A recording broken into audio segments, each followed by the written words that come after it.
দর্শক, ছুটির দিনে বাজার দরের খবর জানাবো। নওগাঁ থেকে আমাদের সাথে সরাসরি যুক্ত হচ্ছেন সহকর্মী হারুনুর রশিদ চৌধুরী।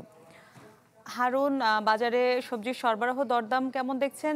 শীতকালীন সবজির সরবরাহ কেমন দেখছেন?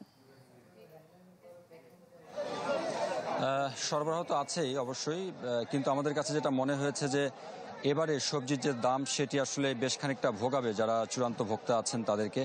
কারণ গত বছরগুলোতেও আসলে আমরা দাম খানিকটা বেশি দেখেছি এই মৌসুমটাতে, অর্থাৎ শীতের শুরুর দিকে, কিন্তু এবছর আমাদের কাছে মনে হয়েছে কিছুটা অস্বাভাবিক দাম।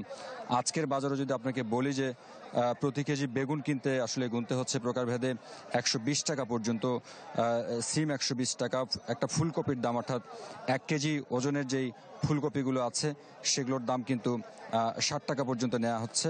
ডিজাইন, এলিগেন্স, বিউটি, সেরা পণ্য সবার জন্য জেভিকো।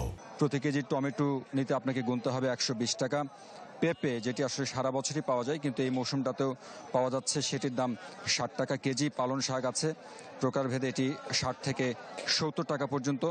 কাঁচামরিচের দাম কিছুটা কমেছে কয়েকদিনের ব্যবধানে, সেটি হচ্ছে যে আপনার 120 টাকা কেজি। এবং মূলা এই মৌসুমে যেটি আসলে খুব বেশি অ্যাভেলেবেল পাওয়া যায় সেটি আসলে 40 থেকে 50 টাকা কেজি। আমাদের আসলে চাষির সঙ্গে কথা হচ্ছিল যারা এই বাজারে বিক্রি করতে এসেছেন এই সবজিগুলো।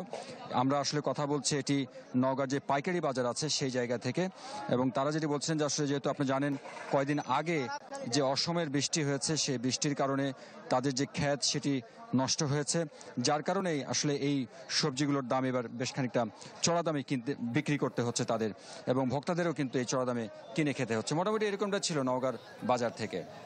জি, ধন্যবাদ আপনাকে। নওগাঁ থেকে বাজার দরের খবর জানাচ্ছিলেন সহকর্মী হারুনুর রশিদ চৌধুরী।